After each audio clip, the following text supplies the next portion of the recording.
Ahsoka Season 1 has ended, so was it everything that you were hoping it would be? Today, we're going over the season finale, and my thoughts on Ahsoka Season 1 as a whole. Let's rewind.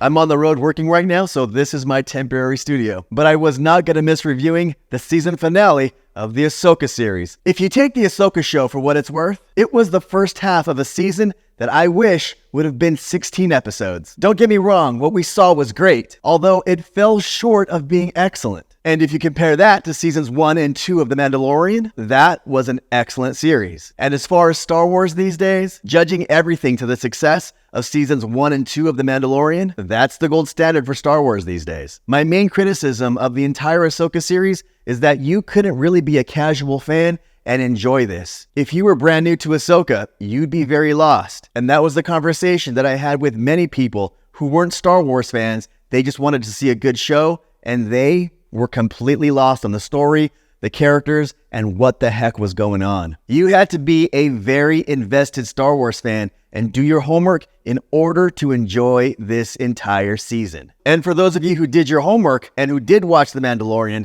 The Book of Boba Fett, The Clone Wars, and all of Rebels, especially Rebels Season 4, you got rewarded. But Dave Filoni did ask a lot from us, the Star Wars fans, to be able to enjoy this Ahsoka series. Now, the Ahsoka series as a whole did start out slow for me, and I'm talking about parts 1 and 2. But by the time parts 3 through 6 came around, I was very excited, and they had paid off exactly what I was hoping that this whole series would be. And then on episode 7, on what was supposed to set up the season finale, that was a bit of a disappointment, as I didn't think it raised the stakes high enough to give weight to the season finale. And I was really hoping they didn't set up part 8 to end on a weird cliffhanger. But ultimately, what I think they did is that this entire 8-part series was set up as a prologue to Dave Filoni's new Star Wars cinematic universe. And I really believe that this sets up his Heir to the Empire trilogy. And if it's not called Heir to the Empire, it should be. I think Dave Filoni is going to bring together his characters that he set up in Rebels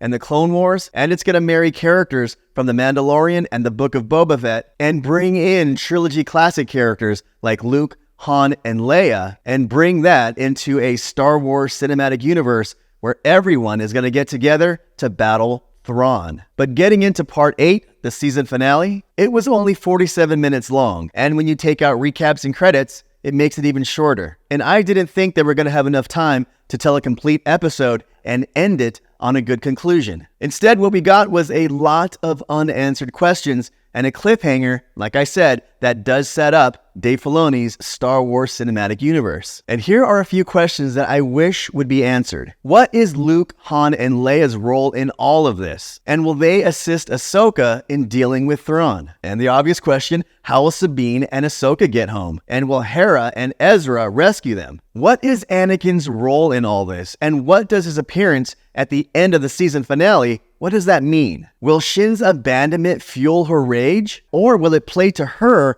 going to the light side of the Force and joining Ahsoka in some way? And the biggest for me, what's Balin's endgame? He was the most interesting character in the whole Ahsoka series, and seeing him on the monument with the father, the sister, and the brother, with the sister being missing, some say that Ahsoka is the sister now. It still begs the question, what is Balin's true motivations, and what role does Peridea have to play in Balin's plans? What is Thrawn's first plan of attack, and who's he really going after? And who's he going to ally with once he gets to the main galaxy? And one of the biggest ones for me is that in this series, we did get to see some Ahsoka character development, and I'm talking about her resolution and her conflict that she had with Anakin Skywalker being her master. We did get some good conclusions on that, but I think we only scratched the surface on more Ahsoka character development. And I thought that was something that was lacking in this whole series, as this show wasn't really about Ahsoka,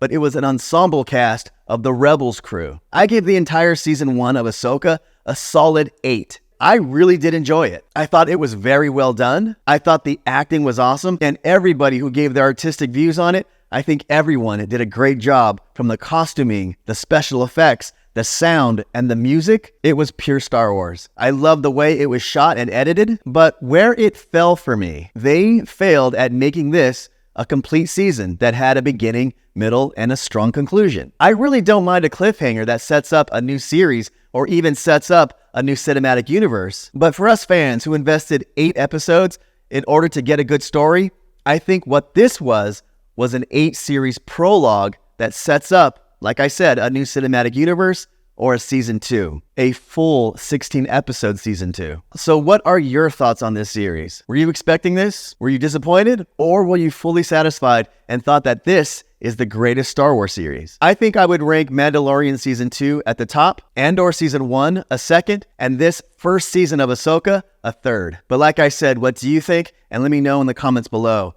And as always, my friends, thank you, and I will see you next time.